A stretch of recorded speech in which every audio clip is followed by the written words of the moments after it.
दोस्तों, आज हम बडविक प्रोटोकॉल के विज्ञान पर चर्चा करेंगे। बडविक प्रोटोकॉल एक नेचुरल ट्रीटमेंट है जिसके कोई साइड इफ़ेक्ट नहीं है। इसे जर्मनी की डॉक्टर जोहाना बडविक ने डेवलप किया था। ये कैंसर और कई बीमारियों का एक बहुत ही बेहतरीन उपचार है। डॉक्टर जोहाना बडविक ने फिज़िक्स, बायोकेमिस्ट्री में एमएससी किया था और नेचुरोपैथी में उन्होंने पीएचडी की डिग्री हासिल की थी। वो जर्मनी के federal institute of fats research की सबसे बड़ी पोस्ट के ऊपर थी। उनका नाम नोबेल पुरस्कार के लिए 7 बार नॉमिनेट हुआ। उनका उपचार कैंसर के मूल कारण पर काम करता है। तो कैंसर का मूल कारण क्या है? तो जर्मनी के ही एक डॉक्टर ओटो वारबर्ग थे जिन्होंने 1931 में कैंसर के मूल कारण का पता लगाया था, यानी कैंसर के प्राइम कॉज का। उन्होंने कहा था कि किसी भी बीमारी के 2 तरह के कारण होते हैं।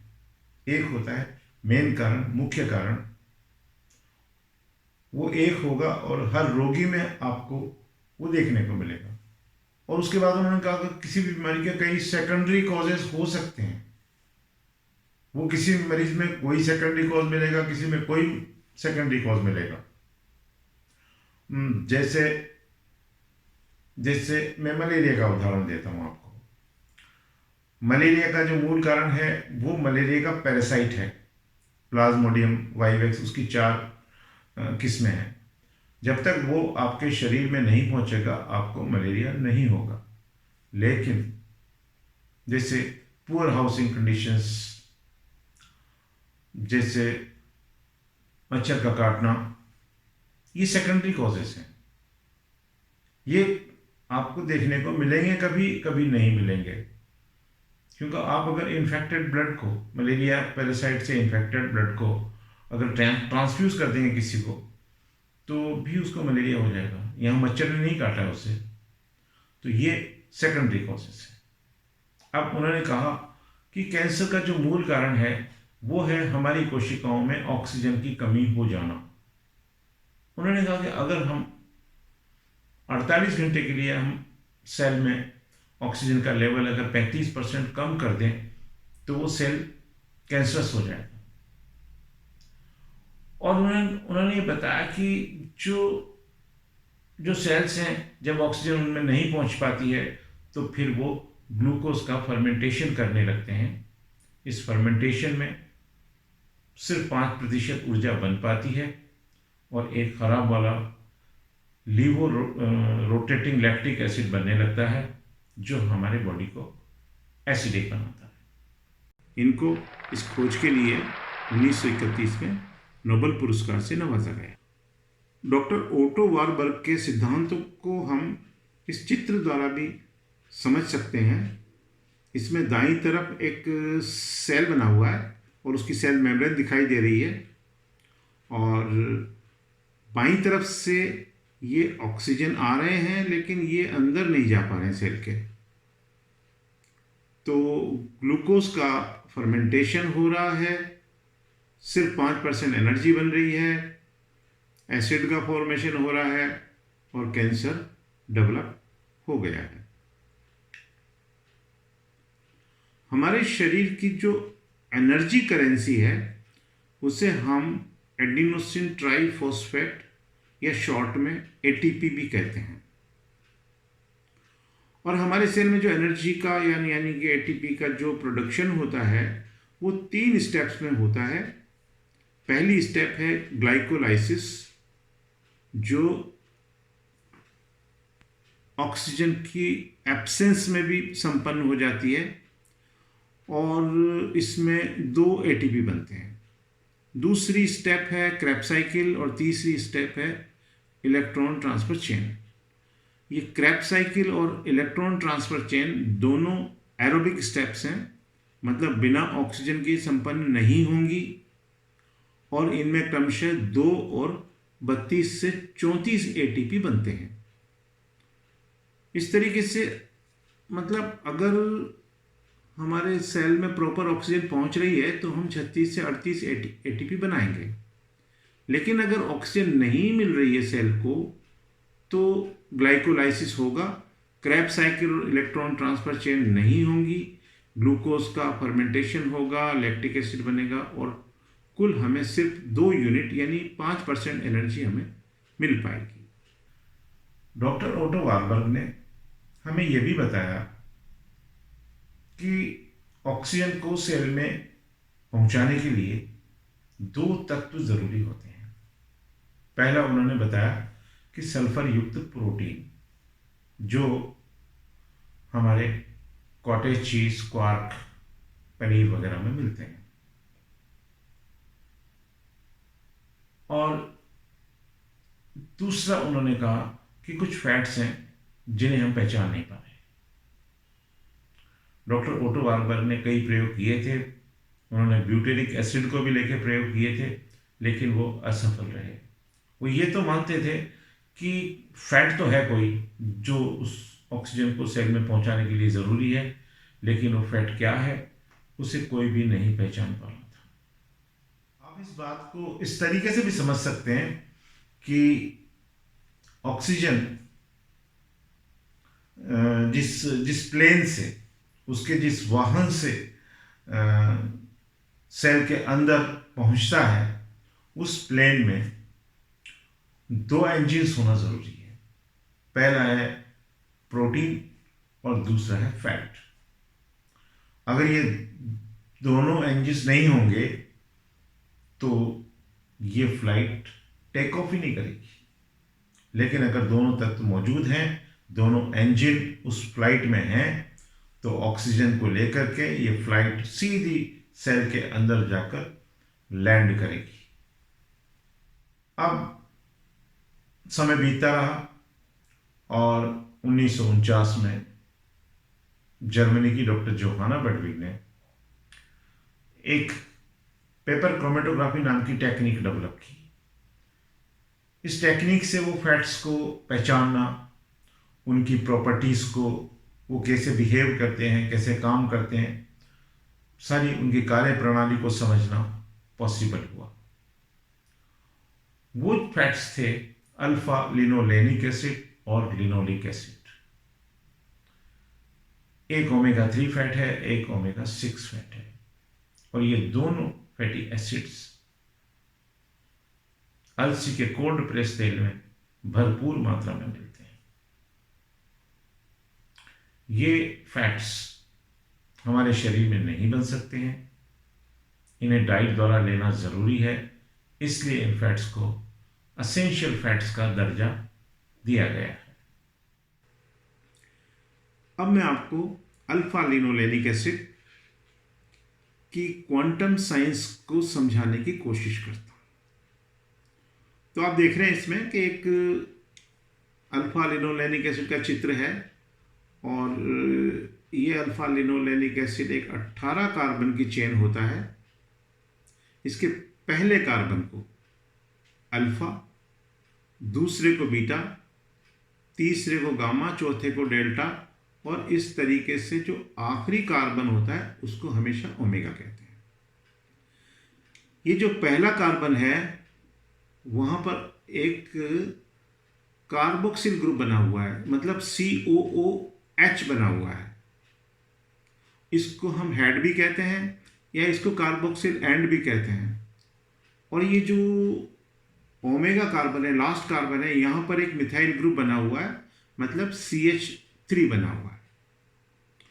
अब चूंकि ये एक पॉली अनसेचुरेटेड फैट है, यह हाइड्रोजन की दृष्टि से अनसेचुरेट हुआ है, मतलब इसमें कुछ जगह पर हाइड्रोजन अलग हुए हैं। इसमें आप देख सकते हैं कि तीन जगह पर जो है ये हाइड्रोजन अलग हुए हैं, एक ही तरफ के हाइड्रोजन अलग हुए हैं, और जहां हाइड्रोजन अलग हुए हैं वहां पर चेन बैंड हुई है, एक डबल बॉन्ड फॉर्म हुआ है, और जहाँ ये चेन बैंड होती है वहाँ वो चेन कमज़ोर पड़ जाती है, और इस बैंड में डीलोकेलाइज इलेक्ट्रॉन्स इकट्ठे हो जाते हैं, और इन डीलोकेलाइज इलेक्ट्रॉन्स को डॉक्टर बडविग ने इलेक्ट्रॉन क्लाउड्स या पाई इलेक्ट्रॉन्स की संज्ञा दी है। उन्होंने ये सारी चीज़ें पेपर क्रोमेटोग्राफी से साफ साफ देखी हैं। ये जो जीवन ऊर्जा से भरपूर इलेक्ट्रॉन्स हैं, ये हमारी जीवन शक्ति है। ये इलेक्ट्रॉन्स ही हमें ऊर्जावान, बलवान, बुद्धिमान, निरोगी और चिरंजीवी बनाते हैं। ये इलेक्ट्रॉन्स ही हैं जो कोशिका में ऑक्सीजन को आकर्षित करते हैं। ये इलेक्ट्रॉन्स ही कैंसर को और दूसरी बीमारियों को हील करते हैं। बडविग ने इन्हें सबसे बड़ा अमरत्व घटक माना है। अमरत्व घटक का मतलब होता है एंटी एंट्रोपी फैक्टर, यानी कि वो जो हमें दीर्घायु बनाए, हमें स्वस्थ रखे। और साथ में बडविग ने एक बात कही थी कि ये जो मेरा कैंसर का ट्रीटमेंट है, जिसे बडविग प्रोटोकॉल कहते हैं, ये तो इस पूरी क्वांटम साइंस का एक छोटा सा हिस्सा है, एक ट्रेलर है। पिक्चर तो अभी बाकी है दोस्तों। ये जो फैट्स हैं, इन फैट्स को डॉक्टर बडविग ने हमारे शरीर के लिए हमारे आहार का सबसे अहम और सबसे इम्पॉर्टेंट और वाइटल तत्व माना है। और उन्होंने कहा कि ये जो प्रोटीन नाम है, मतलब प्रोटीन का मतलब होता है मैं पहले हूँ, तो ये जो प्रोटीन नाम है ये फैट्स को दिया जाना चाहिए था, न कि प्रोटीन्स को। और ये हमारा दुर्भाग्य है कि इस विज्ञान को न कहीं पढ़ाया जाता है, न बडविग के बाद इस पर कोई रिसर्च हुई है। याद रखो दोस्तों, अगर इस विज्ञान पर आगे रिसर्च होती तो हम जीवन के अनेक रहस्यों जैसे टेलीपैथी, हिप्नोटिज्म, एस्ट्रोलॉजी आदि से पर्दा उठा सकते थे। अनेक रोगों का उपचार संभव हो सकता था। मैं आज के वैज्ञानिकों से निवेदन करना चाहता हूं कि वे इस विषय पर रिसर्च शुरू करें। अब मैं आपको अच्छे और ख़राब फैट्स में फ़र्क समझाता हूं, ट्रांस फैट क्या होते हैं ये बतलाता हूं। तो यहाँ पर 2 फैटी एसिड्स के चित्र बने हुए हैं। जो ऊपर वाला है इसमें आप देख रहे हो कि सिर्फ नीचे के हाइड्रोजन अलग हुए हैं, डबल बॉन्ड फॉर्म हुआ है, चेन बैंड हुई है, और इसमें डीलोकेलाइज इलेक्ट्रॉन्स इकट्ठे हो गए हैं। ये हमें एनर्जी देगा। ये अच्छे फैट हैं, इनको हम सिस फैट भी कहते हैं। हमें इन्हीं फैट्स का सेवन करना चाहिए। और ये जो नीचे हैं, नीचे जो फैटी एसिड आप देख रहे हो, इसमें आप देख रहे हो कि विपरीत दिशा के हाइड्रोजन अलग हुए, और डबल बॉन्ड तो फॉर्म हुआ है। हाइड्रोजन अलग होंगे तो डबल बॉन्ड तो फॉर्म होगा, लेकिन ये चेन बेंड नहीं हुई है और इसमें इलेक्ट्रॉन्स इकट्ठे नहीं हुए हैं। और जिस फैट में जिस अनसैचुरेटेड फैटी एसिड्स में इलेक्ट्रॉन क्लाउड नहीं है, वो हमारे लिए किसी काम के नहीं है। वो हमें सिर्फ बीमार कर सकते हैं, वो हमें मौत की तरफ ले जा सकते हैं, और इनसे हमें हर हाल में बचना चाहिए। जो आजकल ये बाज़ार की जितनी भी चीज़ें मिलती हैं वो सब इन्हीं ख़राब फैट से, जिनको हम ट्रांस फैट कहते हैं, उनसे बनती है। ये फास्ट फूड, पिज़्ज़ा, बर्गर, ये सब चीज़ों से हमको बचना चाहिए, बेकरी से बचना चाहिए। ये जो इलेक्ट्रॉन्स हैं ये परमाणु का पार्ट है, एटम का पार्ट। तो एटम में क्या होता है कि एक सेंटर में एक न्यूक्लियस होता है, उसमें 2 पार्टिकल्स होते हैं। एक होता है पॉजिटिव चार्ज वाला प्रोटॉन और दूसरा होता है न्यूट्रल चार्ज वाला न्यूट्रॉन। और न्यूक्लियस के चारों तरफ ये इलेक्ट्रॉन्स जिनमें नेगेटिव चार्ज होता है, ये एक निश्चित कक्ष में निश्चित फ्रीक्वेंसी पर ये हमेशा घूमते रहते हैं, परिक्रमा करते रहते हैं। और ये इलेक्ट्रॉन्स हमेशा सक्रिय, ऊर्जावान और गतिशील रहते हैं। इलेक्ट्रॉन्स प्रोटॉन से प्रेम करते हैं और इनका चुंबकीय क्षेत्र गतिशील फोटॉन्स को अपनी ओर आकर्षित करता है अगर वो एक ही फ्रीक्वेंसी पर स्पंदन कर रहे हों। यह प्रकृति की बहुत ही दिलचस्प और रुचिकर क्रिया है जो भौतिक, जैविक, पारलौकिक और दार्शनिक दृष्टि से भी बहुत महत्वपूर्ण है। ये जो सूर्य से निकलने वाला जो प्रकाश है वो इस ब्रह्मांड में, इस कायनात में सबसे तेज गति से विचरण करता है। प्रकाश समय के साथ चलता है। सूर्य की किरणों के सबसे छोटे कण को, यानी प्रकाश के सबसे छोटे कण को क्वांटा या फोटोन कहते हैं, जो अनंत है, शाश्वत है, सक्रिय है, सदैव है, ऊर्जावान है और गतिशील है। इन फोटॉन्स को एक स्थान पर स्थिर करना असंभव है। ये ऊर्जा का सबसे परिष्कृत रूप है। फोटोन सबसे निर्मल लहर है। फोटॉन्स ही जीवन है। इनके बिना जीवन अकल्पनीय है। ये अपना रंग, प्रकृति और फ्रीक्वेंसी बदल सकते हैं। यही थ्योरी ऑफ रिलेटिविटी का आधार है। हम सूर्य के बच्चे हैं। सूर्य से हमें बहुत प्रेम है और यह कोई संयोग मात्र नहीं है। हमारे शरीर की फ्रीक्वेंसी, हमारे शरीर की लय सूर्य की लय से इतनी मिलती है कि इस पूरी कायनात में सूर्य की ऊर्जा का सबसे अधिक अवशोषण हम मनुष्य करते हैं। और ये क्षमता और बढ़ जाती है जब हम इलेक्ट्रॉन से भरपूर अल्फा लिनोलेनिक एसिड का सेवन करते हैं, जिनका इलेक्ट्रोमैग्नेटिक फील्ड सूर्य से निकले फोटॉन्स को आकर्षित करता है। स्वस्थ मानव शरीर में भरपूर इलेक्ट्रॉन्स होते हैं। उसमें सूर्य के फोटॉन्स को आकर्षित और संचय करने की क्षमता सबसे ज़्यादा होती है। उसके शरीर में भरपूर अल्फा लिनोलेनिक एसिड और ऑक्सीजन होते हैं।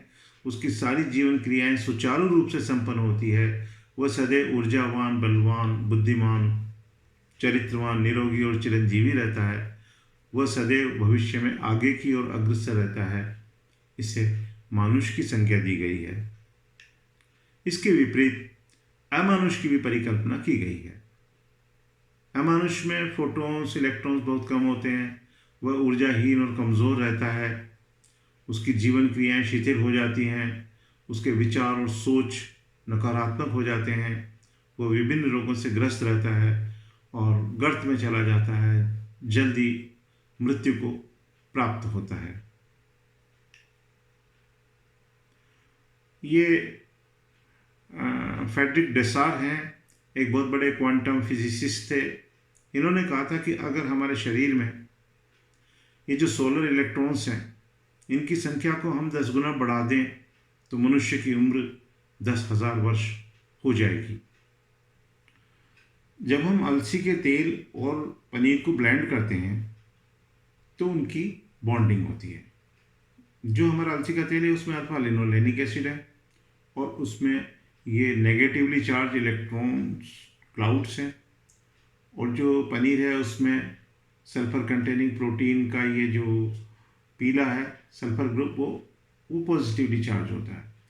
तो ये नेगेटिव और पॉजिटिव दोनों की बॉन्डिंग होती है।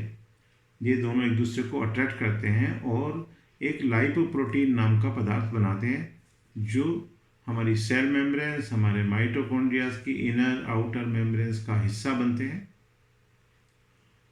और प्रोटीन और फैट के बीच में एक हाइड्रोजन ब्रिज फॉर्म होता है और ये हाइड्रोजन ब्रिज बनना ज़रूरी है। यही वो ज़रिया है, यही वो रास्ता है जिस पर चलकर ये हीलिंग इलेक्ट्रॉन्स हमारे सिस्टम में पहुंचकर हमें हमारे कैंसर को हील करते हैं।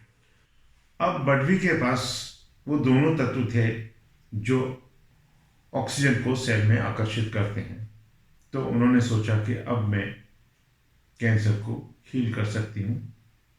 तो उन्होंने जर्मनी के म्यूंस्टर शहर के 4 बड़े हॉस्पिटल से 642 मरीज इकट्ठे किए, उन पर अपना ट्रायल किया, उनको अलसी का तेल और क्वार्क ब्लेंड करके देना शुरू किया 3 महीने बाद उन्होंने देखा कि मरीज़ों में तो बहुत ज़्यादा सुधार हुआ है, उनके एनर्जी लेवल अच्छे हो गए हैं, उनके हीमोग्लोबिन बढ़ गए हैं, उनके ट्यूमर छोटे हो गए हैं। ये तो बहुत बड़ा चमत्कार था। तो फिर बटविक ने उत्साहित होकर कैंसर का एक नेचुरल ट्रीटमेंट डेवलप किया, जिसका नाम उन्होंने बटविक प्रोटोकॉल रखा। इसमें उन्होंने अलसी के तेल, क्वार्क या कॉटेज चीज़, juices, raw organic diet, flaxseed oil का मसाज, कुछ बाथ्स, कुछ एनिमास वगैरह को शामिल किया और उन्होंने लगभग 2,500 मरीजों का ट्रीटमेंट किया। इस उपचार से उनको हर तरह के कैंसर में, हर स्टेज के कैंसर में, यहाँ तक कि ऐसे मरीजों में जिनको हम कह देते हैं ना भाई अब कुछ नहीं हो सकता, घर ले जाओ, ऐसे मरीजों में भी, मरणासन्न मरीजों में भी डॉक्यूमेंटेड 90% सक्सेस प्राप्त है। यहाँ डॉक्यूमेंटेड शब्द इसलिए प्रयोग हुआ है कि वहाँ के एक हेलसिंकी शहर में सर्जरी क्लिनिक के इंचार्ज थे प्रोफेसर हॉल में, वो डॉक्टर बटविक के मरीजों का डेटा रखते थे और उनके हिसाब से जो बटविक की सक्सेस रेट थी वो 90% से ज़्यादा थी। ये मिस्टर लोथर हरनाई से हैं। ये बटविक के संपर्क में 3-4 साल रहे आखिरी सालों में और बहुत कुछ इन्होंने बटविक से सीखा है। इन्होंने बटविक के मरीज़ों के पते भी लिए और पूरी दुनिया में घूमकर उन मरीज़ों से साक्षात्कार किए और कई ऐसे मरीज़ों के भी उन्होंने साक्षात्कार किए जो अपने कैंसर को दूसरी अच्छी ऑल्टरनेटिव थेरेपी से ठीक होकर आज स्वस्थ जीवन बिता रहे हैं और उनके अनुसार बटविक प्रोटोकॉल भी जो है सबसे बढ़िया उपचार है कैंसर का और कई अन्य बीमारियों का। जर्मनी में इनका एक सेंटर है और वहाँ पर ये जो है अपना ट्रीटमेंट करते हैं कैंसर का। ये प्रेजेंटेशन देखने के लिए आप सबको बहुत बहुत धन्यवाद।